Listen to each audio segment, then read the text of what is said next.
Hey, it's Scott from theproductionacademy.com. This is the second video in our mini-series on working as an audio engineer in the live music industry, which is what I do. I'm a touring front-of-house engineer.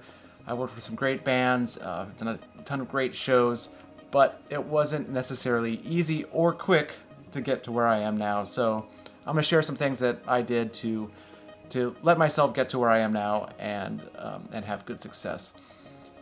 But one thing I must say before we even get started is that success as an audio engineer is relative.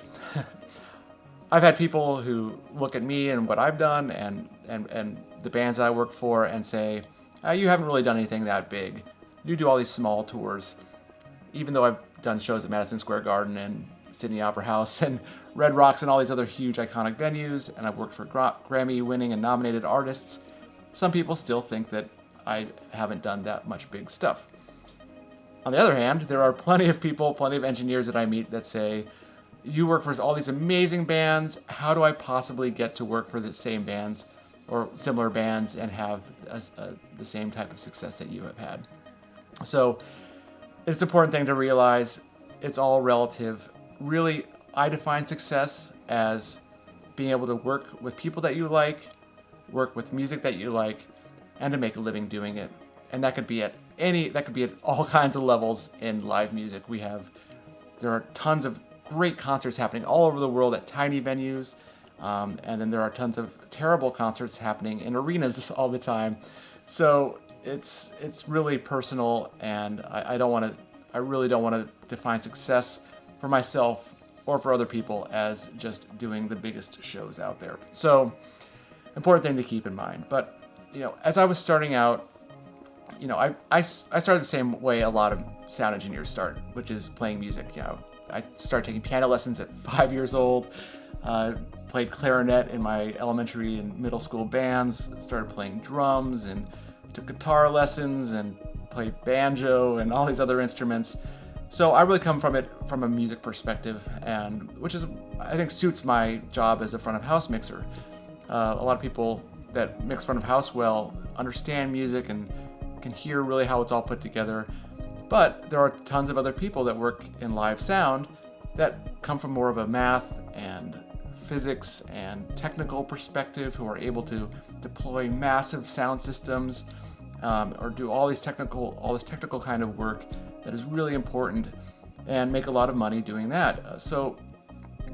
But for me, it always came from music, and it always came from wanting to mix music. That was what I enjoyed.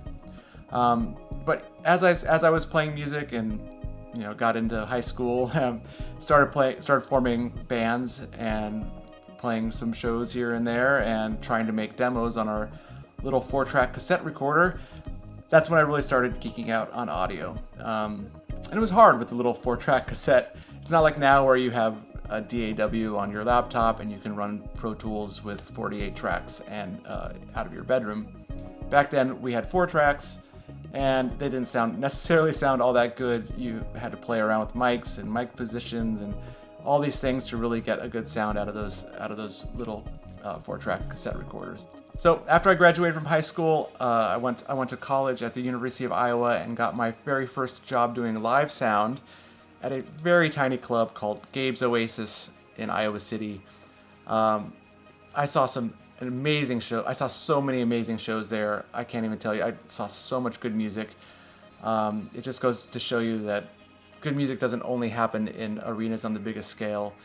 I had so much fun working at that club, figuring things out. I was learning a lot about how live sound worked. I was learning how PA systems worked and how to control feedback and training my ears to recognize frequencies. All this really important stuff that you have to learn as an audio engineer. I was really cutting my teeth there, and I started to work at other little clubs, and I was also at the same time working at some small recording studios. So I was really doing both live sound and studio stuff. And when I eventually dropped out of college, I didn't quite finish my English degree that I was working on, which is fine. I moved to Chicago and decided to build a recording studio with a couple friends. I was also working at some small clubs there, but I really wanted to focus on studio stuff. And we built this awesome studio. It was called Semaphore Recording. It was mostly analog. We were recording on a 2-inch tape, mixing down to 1/2-inch tape, a huge 8-foot long Neotech 3C console. It was great, and I learned a lot just about audio from that whole experience. A lot of people that get into audio have the same type of focus. They want to be producers. They want to work in the studio and make big records. And not a lot of those people end up transitioning into live music because of the opportunities and the workflow and the travel and all the fun things that we get to do with live music. So at the same time I was getting this recording studio set up in Chicago, I did get my very first tour as an audio engineer with this band called Jimmy Eat World. Opening the tour was a band called At the Drive-In. Both those bands went on to have some great success. But at the time, we were doing tiny clubs. We were driving around in a van. It was just 5 people in a van driving around.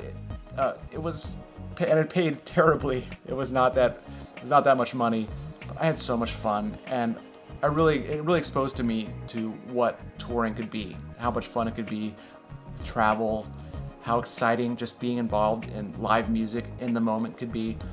So I enjoyed it, but I stuck with the studio for a while, and most of the touring I did was with my own bands.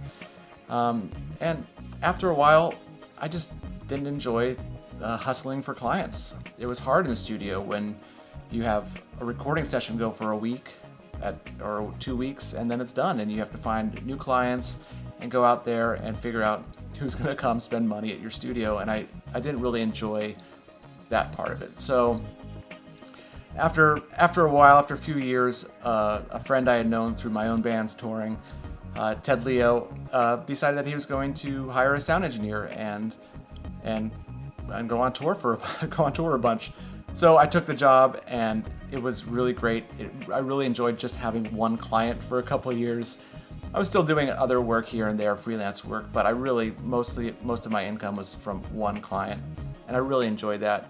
And as I was getting into touring full time, it was about the same time I moved to New York City, 2007, and I thought, oh, New York, there's got to be tons of opportunities there. There's so many cool venues and everything, but it was a struggle. It was tough. Every venue I went to, they would say, look, we have a line of sound engineers out the door. We can't help you. We can't give you any shifts. I would just be talking to bands. Everyone had sound engineers. There wasn't any tours that were coming my way, and it was depressing and a struggle. And I really considered giving up my career and trying to go do something else. And I'm really glad I did. And this is one of the most important things I have to get across in this video, is that if you're having trouble and you're not finding the right opportunities, persevere, stick with it, keep going, keep doing the shows that you have, keep talking to people, keep working at building your connections, and give yourself the opportunity to be in the right place at the right time and get that step up to the next level. And that's what happened to me. I was around, I was talking to people. I met someone who handed off my first bus tour to me, to where we were touring in a bus instead of a van. That was incredible. That was a great step up. That involved some international touring. And then from there, another friend of mine got this production managing job with a huge pop band called Passion Pit, and he got me on the front of house gig there. And that led to my first time really doing big shows. We did Madison Square Garden with that band. We'd go do festivals, and there'd be 30,000 people in the audience. It was my first exposure to really working at the top levels. So I loved it, and it was, of course, that led to a lot of other things. That led to another band I worked with, Haim, who was a longtime client of mine, and that all just kind of exploded. And now I get tons of jobs that I like. Stuff that comes my way is usually really intriguing and interesting. If smaller tours come my way, I don't necessarily have to take them if I don't want. I have a lot of options, and that's only because I've stuck with it. I got my first tour on a bus 12 years after my very first tour in a band. So, like I said before, there are people that just go straight to the top with this stuff, that get their first tour, mixing arena bands, and they only ever mix arenas. And that's cool. I'm glad for people that can do that. It's great, but that's definitely not the norm. So sticking with it and persevering is a really important thing to do if you're struggling with your audio career. So I really want to encourage people to do that. But I must say, it is so much fun to work in this industry if you find your right niche, and you find the right people that you love working with, and you get to work with the music that you like and travel to the places that you want to go. So stick with it. If you're having trouble, stick with it.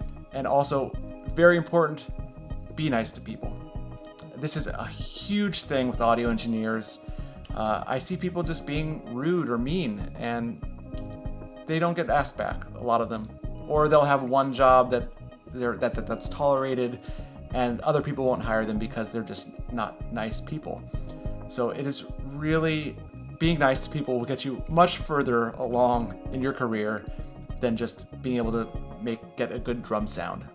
Of course, they're both important, but being nice and persevering and sticking with it and giving yourself the opportunity to be in the right place in the right time is how you get far in the industry. So in the next video in this mini-series next week, we're going to talk about some other audio job opportunities that exist. I kind of want to break it down. Again, this is stuff that I wish someone had told me when I was starting out. I just kind of want to go through some of the things that people do in touring or local work or working for audio companies. We'll get into that a lot more next week. So don't forget to subscribe to our channel if you haven't done so already, or if you have any questions at all about any of this stuff, you can always email me at scott@theproductionacademy.com or make a comment right below this video. Until next week, I hope you have a good weekend, and I will see you soon. Bye.